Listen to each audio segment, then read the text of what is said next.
Boa noite a todos. Queridos, deixa uma palavra para você nesta noite. Então peço que você abra a sua Bíblia, por favor. 1 Pedro, capítulo 2, versículo 2 e versículo 3. Diz assim a palavra do Senhor: como crianças recém-nascidas, desejem o genuíno leite espiritual, para que por ele lhes seja dado crescimento para a salvação. Se é que vocês já têm a experiência de que o Senhor é bondoso. Feche seus olhos, vamos orar. Deus, irmãos, o desenvolvimento em habilidade e competências é um fator fundamental da existência humana. Desde cedo, nós seres humanos estamos sempre procurando desenvolver-se alguma coisa, até mesmo porque isso é uma questão de sobrevivência. Para a gente poder sobreviver, a gente precisa crescer, a gente precisa desenvolver-se. A gente precisa procurar soluções na nossa vida cotidiana, sejam elas soluções físicas ou soluções sociais, para que nós possamos crescer, para que nós possamos ser desenvolvidos. E na nossa vida espiritual não é diferente. Nós estamos também rotineiramente, continuamente, procurando um desenvolvimento. Nós também somos ensinados socialmente que a gente precisa crescer na nossa carreira, a gente precisa crescer na nossa profissão, que a gente precisa estudar, que a gente precisa ter uma formação acadêmica. Então, quando a gente é novinho lá, que a gente está na escola, a gente sonha estar na faculdade. Mesmo que a gente não consiga chegar na universidade, a gente sonha que os nossos filhos cheguem à universidade, a gente quer o melhor para os nossos filhos, a gente quer um bom emprego, a gente quer que nossos filhos tenham bons empregos, a gente quer ascensão social, a gente quer uma boa família, a gente quer sair de uma posição de estagnação, que muitas vezes a gente se encontra, para uma posição de desenvolvimento. Porém, nem sempre dá certo. Nem sempre as coisas acontecem da maneira como a gente planeja. Acontecem percalços e situações que dificultam o desenvolvimento desse processo. Essa igreja aqui que Pedro estava escrevendo era uma igreja que estava passando por um enfrentamento, por uma dificuldade duríssima. Era uma igreja que estava vivendo um momento muito difícil. Ela estava enfrentando grandes desafios. Eles estavam debaixo da perseguição do terrível Nero, governador romano. O cara era um psicopata, no sentido mais extremo da palavra. Ele era doido, de pedra. Ele intentou, pelas suas loucuras, que os cristãos deveriam ser perseguidos e exterminados. Então, Pedro, ele está escrevendo para uma igreja em perseguição. Uma igreja que estava sofrendo uma ferrenha perseguição. Uma igreja onde pessoas estavam morrendo. Pessoas estavam sendo mortas. O próprio Pedro será morto nesta perseguição. Pedro escreve esta carta pouco antes da sua morte. Pouco depois de ter escrito essa carta, ele morre, assassinado pelo Império Romano, crucificado de cabeça para baixo. Então era uma perseguição muito bruta, era uma perseguição muito absurda que aqueles cristãos estavam sofrendo. Porém, esta perseguição não impossibilitava que eles crescessem. Não impossibilitava que eles avançassem, que eles fossem adiante, que eles prosseguissem na sua caminhada cristã. Eles estavam sendo perseguidos, eles estavam sendo atacados, eles estavam com medo, eles estavam angustiados. Porém, a palavra que Pedro traz para aquela igreja é: avance, prossiga, vá adiante. Queridos, parece que Pedro está falando conosco hoje. Essa palavra serve para a gente hoje. Essa palavra serve para o agora. Eu ouço Pedro falando aqui no meu ouvido, independente da dificuldade que você esteja passando, não fique estagnado, avance. Vá adiante, prossiga. Tenha como objetivo o teu crescimento. Caminhe na caminhada cristã. Prossiga. Mesmo que você esteja desanimado, mesmo que você pense que não sabe muito bem o que você está fazendo, prossiga, que Deus dará discernimento para poder transformar a tua vida. Vai em frente. Porque Deus, ele nos capacita para crescer. O que eu aprendo aqui, queridos, com esse incentivo de Pedro, que a capacitação dada por Deus, a capacitação gerada por Deus, conduz a uma existência extraordinária. Às vezes as pessoas estão passando por dificuldade, estão passando por angústia, estão passando por perseguição no trabalho, estão passando por crise de relacionamentos, e elas muitas vezes não acreditam que podem ser capacitadas por Deus. Muitas vezes acreditam que não podem crescer no relacionamento com Deus. Mas eu tenho uma palavra para você nesta noite. A capacitação gerada por Deus conduz a uma existência extraordinária. Deus nos chamou para uma existência extraordinária com Ele. Deus nos chamou para vivermos o sobrenatural dEle na nossa vida. Ele nos chamou para nos transformar completamente, para nos mudar, para gerar nova perspectiva no nosso coração. Porque o projeto de Deus para a minha e para a tua vida é que nós cresçamos, sejamos aperfeiçoados segundo a imagem e semelhança de Cristo, para um dia viver com Ele eternamente em glória. É para isso que Deus nos chamou. Só que nesse chamado para o crescimento, existem processos. Processos a serem desenvolvidos. E Pedro coloca aqui, mostrando para aquela igreja, mostrando para nós hoje, no agora, quais processos a gente precisa encarar para a gente poder se desenvolver. E o primeiro deles, ele deixa bem explícito aqui. Que para qualquer coisa que você faça na tua vida, qualquer transformação, qualquer crescimento, qualquer mudança que seja promovida na tua vida, primeiro você precisa desejar. Você precisa ter desejo. Olha o que ele fala aqui no versículo 2. Como crianças recém-nascidas, desejem o genuíno leite espiritual. Como aquela criança desesperada, sabe? Quem tem criança em casa, pequenininha, sabe como é que é. Na hora da comida, ela não sabe esperar. Ela berra e berra com vontade. Ela berra com força. E berra 3 horas da manhã, tá? Não berra 9 horas, não. 3 horas da manhã que ela tá berrando. Aí o pai e a mãe tem que trabalhar no outro dia, mas não tem conversa. Ela tá berrando, ela quer resolver o problema dela. Como criança recém-nascida, desejem ardentemente o genuíno leite espiritual. Porque desejar ardentemente é querer com intensidade. É querer crescer em Deus. É ter desejo de ter uma mudança, de ter uma transformação significativa na tua vida. É desejar que Deus opere milagres sobrenatural na tua casa. É desejar que Deus faça transformação no teu lar. Deus faça transformação no teu trabalho. Que você deixe de ser perseguido no seu trabalho. E você possa ser visto como uma pessoa produtiva. Uma pessoa que traz beneficiamento para aquele lugar. É crescimento. É crescimento que Deus promove na nossa vida. Desejai ardentemente o genuíno leite espiritual. É perseguir com amor. É querer com toda intensidade. Sabe por quê, queridos?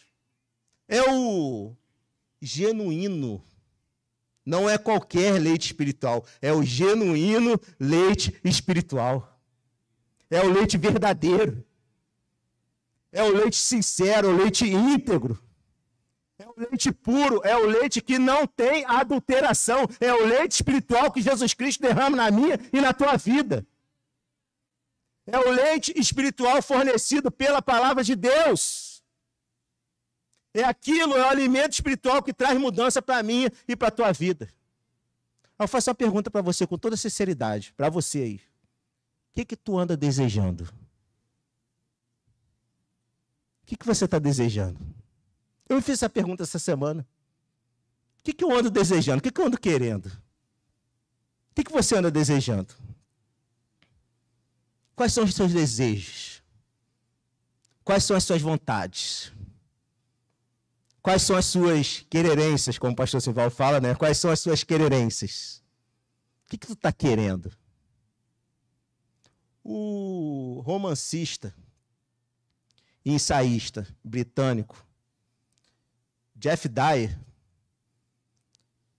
refletindo sobre esse assunto, ele vai dizer que seu desejo mais profundo é aquele que você manifesta em seus hábitos e na sua vida cotidiana. O que eu e você estamos desejando é o que nós estamos entregando. Aquilo que eu e você queremos para a nossa vida é aquilo que a gente está entregando para a vida do outro. O nosso desejo mais profundo, segundo Jeff Dye, eu acho que ele tem muita razão nisso, produz, se manifesta nos nossos hábitos e na nossa vida cotidiana. O filósofo estadunidense James K. Smith, refletindo sobre este assunto também, ele vai dizer que você é o que ama porque vive voltado para aquilo que deseja. Então, os nossos desejos, eles incitam, eles ensinam, eles explicam muito daquilo que a gente ama, daquilo que a gente quer, daquilo que a gente almeja como beneficiamento para a nossa vida. Você é o que ama porque vive voltado para os seus desejos. Porque os nossos desejos, eles nos impulsionam. Os nossos desejos, eles nos levam adiante. Os nossos desejos, eles nos fazem prosseguir. Só que Pedro, com muita sabedoria, está falando para mim e para você nessa noite. Desejem ardentemente o genuíno leite espiritual. É uma questão de desejo. É uma questão de vontade. Porque em alguns momentos, os nossos desejos mais profundos, eles precisam estar alinhados aos desígnios de Deus. Permita-me ilustrar. A Bíblia vai contar a história de uma mulher chamada Ana. Essa mulher era uma desgraçada. Essa mulher, ela era humilhada na sua família. Ela desejava de todo o seu coração ter um filho. E ela não conseguia ter um filho. Ela queria ser mãe. O desejo dela era um desejo justo. Era um desejo legítimo. Ela queria ter um filho homem. Ela queria dar um filho para o seu marido. Mas ela não conseguia dar. E por isso, esta mulher, ela era humilhada. Essa mulher vivia em depressão, essa mulher vivia em angústia, essa mulher vivia em lamentações. Essa mulher tinha crises de ansiedade. Ela tinha crises que desregulavam o seu emocional, a tal ponto de ela ser comparada com pessoas embriagadas ou endemoniadas. Era uma mulher que vivia uma profunda luta, vivia um profundo desafio. Mas num determinado momento, ela resolveu fazer com que o seu desejo se alinhasse aos propósitos de Deus. Aí ela falou assim, eu vou ter um filho. É o que eu mais desejo. O que eu mais desejo na minha vida é ter um filho. Mas, Senhor, se o Senhor me der esse filho, eu vou consagrar o meu filho a Deus. Ela alinhou os seus propósitos, ela alinhou a sua vontade, ela alinhou o seu desejo à vontade de Deus, aos desígnios de Deus. E ela falou assim, se o Senhor me der um filho, eu vou dedicar o meu filho a Deus. Aí sabe o que aconteceu com ela? Deus deu um filho para ela, ela dedicou o filho a Deus. Porque o problema de Deus com ela não era ela ter filho. O problema de Deus com ela era que ela precisava que o seu desejo fosse alinhado ao desígnio de Deus. Porque enquanto ela queria um filho, Deus queria Samuel, o maior profeta da história de Israel. Deus queria aquele que ia unificar o povo. Deus queria aquele que ia mudar a nação. Aquele que ia trazer uma nova referencial para a nação. Porque filho para ela, depois ele deu 5, 3 homens e 2 mulheres. Não tinha problema com filho. O problema estava no desejo. E quando ela alinhou os seus desejos ao interesse do Senhor, Deus foi lá e realizou a sua obra. Irmãos, alinhe os seus desejos ao interesse de Deus, que Deus vai realizar a obra na tua vida. Deus vai mudar a tua vida. Deus vai mudar a tua existência. É desejar desesperadamente. Porque ele está falando para a gente desejar o leite espiritual, o genuíno leite espiritual. O genuíno leite espiritual é a palavra de Deus. É a palavra de Deus revelada na Sagrada Escritura. Este é o genuíno leite espiritual. Esse é o leite espiritual incorruptível. É o leite espiritual infalível. Então, quando ele fala para eu e você desejar ardentemente ouvir a palavra de Deus, desejar ardentemente o genuíno leite espiritual, é para que nós possamos nos imergir, é que nós possamos aprofundar, é que nós possamos nos entregar à palavra de Deus. Pega o papelzinho lá no final, começa a fazer devocional bíblica, que Deus vai mudar a tua história. Deus vai mudar a tua vida. Porque a palavra de Deus transforma, a palavra de Deus liberta, a palavra de Deus faz você nova criatura, é o genuíno leite espiritual. Deseje ardentemente, desesperadamente ouvir a voz de Deus e obedecê-la, como se a sua vida dependesse disso. A minha filha, como está chorando, quando ela está berrando, cheia de fome, parece que aquela garota vai morrer. E ela gosta. Ela está desesperada. É como se a vida dela dependesse disso. É como se a vida dela dependesse daquele leite. O chamado de Deus para mim e para a tua vida é que a gente deseje tanto uma relação com Deus, tanto uma intimidade com Deus, que a nossa vida não passa a fazer mais sentido sem a existência de Deus. Aí você fala assim para mim, mas pastor, eu não estou sentindo esse desejo. Ainda eu vejo que não é a minha hora. Irmão, eu falo um negócio para você. Deus te colocou aqui neste lugar. Deus atraiu você para este lugar. E Ele é plenamente capaz de gerar o desejo no teu coração.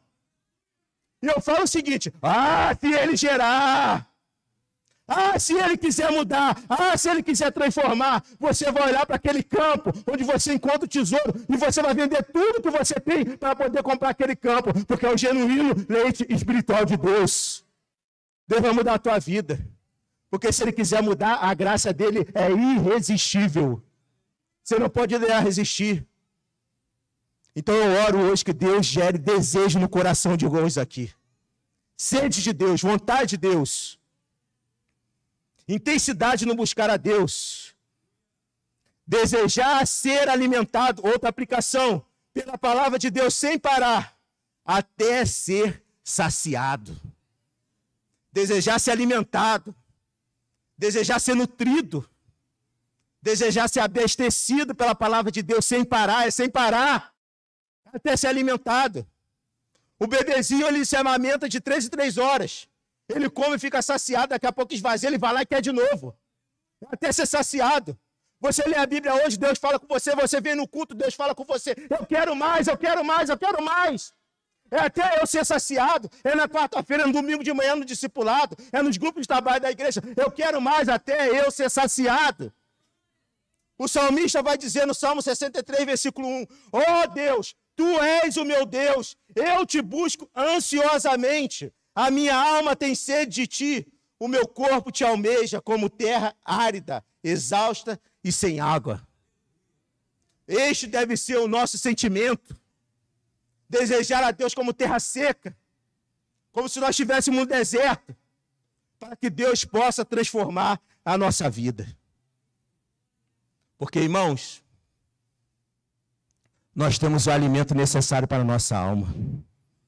E este alimento é Jesus Cristo.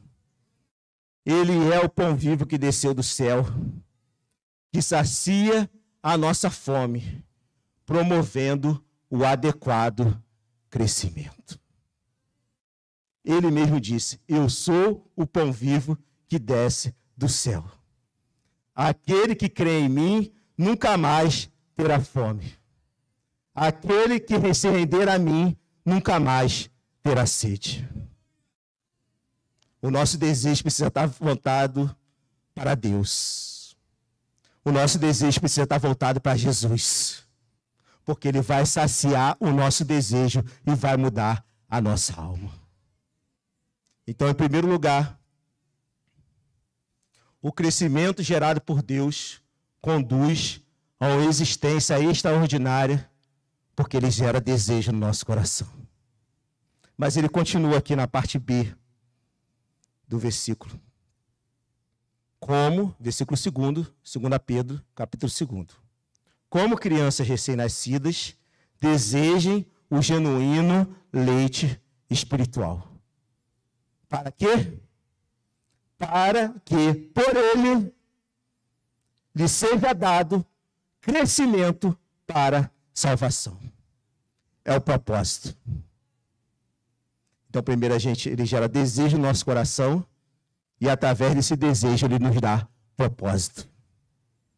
É que, através do genuíno leite espiritual, através da palavra imaculada, santa e pura de Deus, eu e você possamos ter propósito definido. E este propósito é crescimento para salvação. É o propósito. É amadurecimento na fé. É crescimento no conhecimento de Deus. E a gente só cresce no conhecimento de Deus mergulhando na Sagrada Escritura. É aí que eu e você, nós vamos crescer no conhecimento de Deus. Tem gente que não quer conhecer a Deus. Tem gente que vem para a igreja, mas não quer conhecer a Deus. Porque aquele que quer conhecer a Deus, ele mergulha na palavra de Deus. No genuíno leite espiritual, para que lhe seja dado crescimento para a salvação. Porque quando a gente tem propósito definido na nossa vida, quando a gente tem um propósito muito bem posto, muito bem detalhado, muito bem esclarecido na nossa existência, esse propósito, ele passa a ser baseado em consistentes convicções. Em convicções que não sejam convicções de meia boca, convicções de meia água, mas sejam convicções fortes, convicções firmes. Para quando vier o vento, quando vier a tempestade, quando vier a luta, você esteja enraizado na palavra de Deus e não titubeie, mas cresça. É como se fosse aquela palmeira imperial, que vem aquele vento que balança lá para frente, balança lá para trás, balança lá para o lado, balança lá para o outro, mas ela não se dobra, porque a raiz dela é profunda. A nossa raiz é a palavra de Deus. A nossa raiz é a Sagrada Escritura. Então, quando a gente define propósito baseado em consistentes convicções, os nossos propósitos passam a se alinhar aos interesses de Deus. Eu lembro da vida de um grande homem de Deus, de uma pessoa que fez a diferença na sua nação, que uma pessoa, mesmo 300 anos depois da sua morte, continua fazendo a diferença no meio do povo. Eu estou falando de Jonathan Edwards, o grande teólogo das Américas, o maior teólogo que já existiu neste continente, um grande avivalista, que no século XVIII promoveu um avivamento neste lugar que hoje a gente conhece como os Estados Unidos, um avivamento que mudou aquela nação, que mudou aquele lugar, que transformou a existência das pessoas. E aquele homem, ainda muito jovem, ele resolve escrever, ainda com menos de 22 anos de idade, ele resolve escrever 70 resoluções. 70 compromissos que ele fez com Deus, para poder cumprir esses compromissos durante toda a sua existência, porque aquele homem tinha propósito, ele tinha propósito com Deus. Ele tinha propósito de mudança profunda com Deus. Ele tinha a intenção de produzir uma alma preparada para a eternidade com Deus. Quando eu e você temos a intenção de morar eternamente com Jesus, quando eu e você temos a intenção de ser transformado com Jesus, a gente estabelece o propósito de ter a nossa alma transformada por Deus para viver com Deus, para morar com Deus e para usufruir das bênçãos de Deus. Aquele homem fez propósitos. Ele fez 70 resoluções. 70 resoluções que ele cumpriu cabalmente na sua vida. Ele intencionava colocar todas as áreas da sua vida diante do senhorio de Cristo.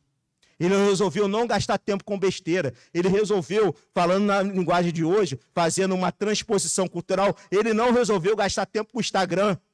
Ele não resolveu gastar tempo com o YouTube. Ele não resolveu gastar tempo com os influencers. Ele não resolveu gastar tempo com as séries do Netflix. Mas ele resolveu gastar o seu tempo com a palavra de Deus. Ele priorizou a palavra de Deus, porque ele tinha propósito. Ele tinha um alvo bem definido na sua existência. E através desse propósito, ele olhava para a sua vida e ele fazia revisões constantes nessas resoluções. Quando ele não conseguia cumprir uma dessas resoluções, ele fazia revisões constantes, análise profunda da sua alma para tentar entender, para tentar compreender por que que ele não havia cumprido. Por que que ele havia falhado? Para poder se reformar e para poder mudar a sua existência. Isto é uma pessoa que tem propósito com Deus. Esse homem transformou uma nação. Esse homem foi referencial de cristandade para um continente. Esse homem continua influenciando, depois de morto, continua influenciando gerações de cristãos, porque ele estabeleceu um propósito. Eu vou viver a minha vida para a glória de Deus. É ter propósito. Propósito de crescimento. E crescimento para salvação. Então, quando eu e você, nós estabelecemos propósitos na nossa vida de crescimento, esses propósitos, eles permitem que nós sejamos usados por Deus para os propósitos dele, e não para o que desejamos. Porque quando eu e você temos propósito alinhado com Deus, quando eu e você temos vontade de querer viver um propósito com Deus, mesmo que aquele planejamento que nós fizemos na nossa vida dê errado, mesmo que aquele desejo que a gente sonha, que a gente tem, não se concretize. Mas o importante é que seja concretizado na nossa vida a vontade de Deus. Porque eu não vou ficar de biquinho, eu não vou ficar de depressão, eu não vou ficar de muxoxo, porque Deus não fez na minha vida. Eu vou levantar, vou lutar e vou perseverar, porque eu sei que o Senhor tem o melhor para mim. É propósito. É propósito definido na alma. É propósito de crescimento, é propósito de mudança. É esforçar-se para ter uma vida focada no propósito de Deus, no propósito que Deus determinou para nós. É se esforçar para ter uma vida focada naquilo que Deus determinou para mim e para você. Queridos, o pastor batista estadunidense, Rick Warren, ele vai dizer o seguinte: é somente em Deus que descobrimos nossa origem, nossa identidade e o que significamos, nosso propósito, nossa importância e nosso destino. Todos os outros caminhos levam a um beco sem saída. O nosso propósito ele está em Deus. Eu não sei o que você anda planejando na tua vida, mas saiba de uma coisa: o único propósito que te dará uma solução favorável, o único propósito que te levará ao caminho que seja caminho de bênção, é o propósito com Deus. É o propósito de transformação, é o propósito de mudança. A gente faz um monte de plano. A gente às vezes dá com a cara na parede, mas com Deus nós seremos vencedores para a glória dele. Com Deus nós vamos vencer. Mesmo que não seja do nosso jeito, do jeito que a gente planejou, mas com Deus nós iremos vencer. Porque o crescimento gerado por Deus conduz a uma existência extraordinária, porque ele nos conduz a propósitos. Ele nos leva a ter propósito com ele. Mas ele continua aqui, nos seus conselhos, versículo 3. Se é que vocês já têm a experiência do que o Senhor é bondoso. Então, em primeiro lugar vem o desejo, em segundo lugar vem o propósito, e em terceiro lugar vem a experiência. Então, Deus nos conduz a experiências profundas com ele. Deus nos conduz a transformações profundas com ele. Deus nos prova.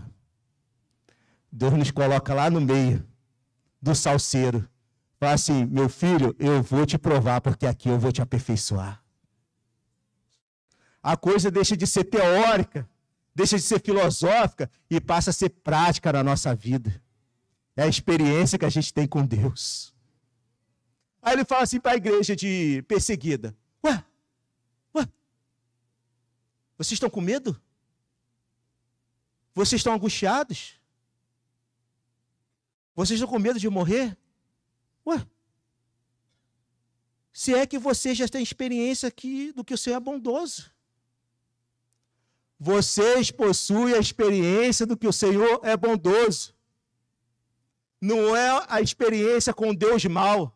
Não é a experiência com Deus severo. não é a experiência com Deus punitivo, é a experiência com Deus virtuoso, com Deus gentil, com Deus agradável, com Deus suave, com Deus útil, com Deus benéfico. É a experiência com a bondade de Deus. Então, aquele que cresce, aquele que se desenvolve, aquele que é capacitado para crescer, ele tem experiência com a bondade do Senhor. Ele tem momentos de experiências profundas com Deus. E essa experiência, ela é concedida pela graça, pela ação do Espírito Santo na nossa vida. É Ele que gera experiência. É Ele que nos conduz a experiências profundas. É Ele que nos faz ser tocados em uma ministração. Eu escutei uma história que eu fiquei pasmado. O pastor Álvaro estava batizando uma pessoa aqui na igreja, e essa pessoa, por um motivo de saúde, não podia ser jogada na água, no batistério. O pastor Álvaro agarrou a pessoa e desceu na água com a pessoa. Foi lá embaixo e desceu. Aquela experiência para uma pessoa foi tão profunda que a pessoa falou: vou decidir ficar nessa igreja, que eu nunca vi ninguém fazer um negócio desse. Mudou a vida da pessoa, transformou a vida da pessoa. Uma coisa que para muitos passou desapercebido. Para mim passou completamente desapercebido. Mas para aquela pessoa trouxe a transformação profunda. É experiências profundas com Deus. Deus nos chama para a sua casa para nós termos experiências profundas com Ele. Experiências de ministração. Testemunhos de bênçãos e milagres extraordinários. Hoje nós tivemos a nossa irmã Nani aqui. A Nani, ela teve um AVC e Deus curou a Nani, não ficou nenhuma sequela. E ela estava aqui em pé para a glória de Deus. É experiência de milagre com Deus. É experiência da bondade de Deus. Uma mulher que tinha tudo para ficar atrofiada, mas ela estava de pé, estava pronta e vai servir a Deus. Porque nós servimos a um Deus bondoso. Nós servimos um Deus que nos chama para experiências profundas e extraordinárias com Ele. Nós servimos a um Deus que nos chama para ser curado dos nossos traumas, para sermos curados dos nossos medos, dos nossos complexos, das nossas ansiedades. Se é que tem experiência que o Senhor é bondoso. Se é que tem experiência que o Senhor é gracioso. Se é que tem experiência que o Senhor pode transformar a tua vida. Mas para isso a gente precisa buscar. A gente precisa estar aberto. A gente precisa buscar e estar aberto às experiências que promovam profundas transformações. É abrir o nosso coração e falar assim: Deus, eu estou um caco, mas me muda para a tua glória. Deus, eu não sei nem como fazer, mas eu estou aqui. Pode me magoar, pode me quebrar. Tem coragem de falar isso? Mas o Senhor vai me fazer um vaso novo para a tua honra. É experiências profundas com Deus. É procurar viver momentos que possibilitem a ação graciosa e sobrenatural de Deus em nós. Eu não li esse livro, mas eu achei um título muito sugestivo, um livro chamado Caçadores de Deus. Eu nunca li. Tu já leu? Tu guarda esse negócio. Caçadores de Deus. Eu nunca li. Mas o título é sugestivo. Porque é exatamente isso que Pedro convoca a gente a fazer. A gente tem que ser caçador de Deus.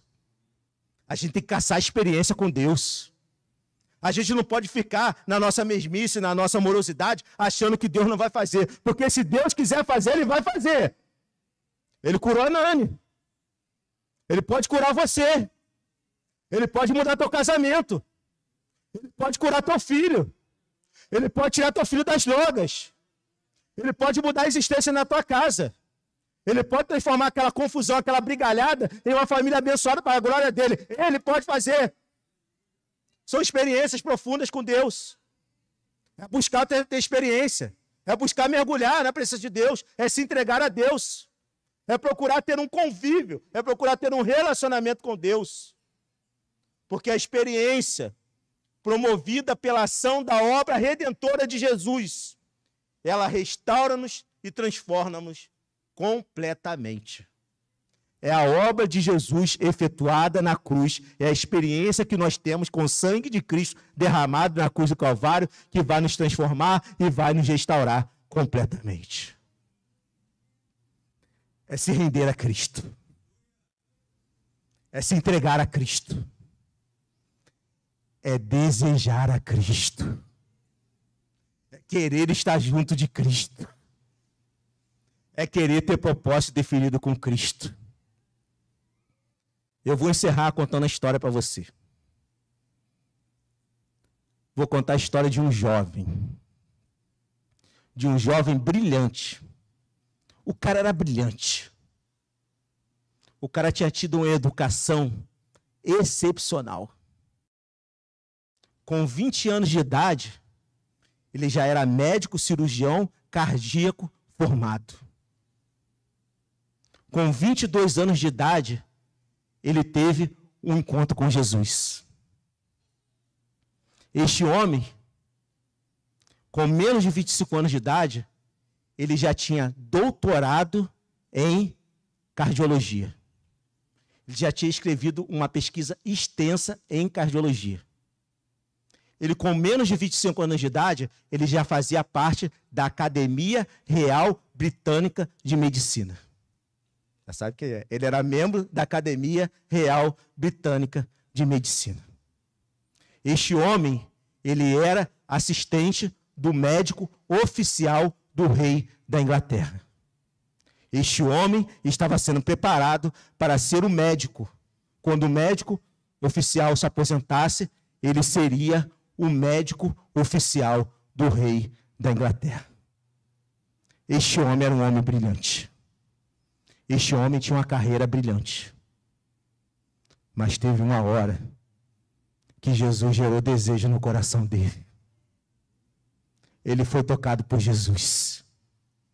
Jesus falou assim: tu quer ser médico? Tu quer curar vidas? Eu vou te fazer curador de almas. Jesus chamou esse homem para o evangelho. Jesus chamou esse homem para o ministério pastoral. Ele brigou um pouquinho, porque era muita coisa para abandonar, é normal. Ele emagreceu 20 quilos nessa luta. Mas ele sucumbiu ao seu desejo santo que Jesus tinha gerado no seu coração. E ele se entregou ao evangelho.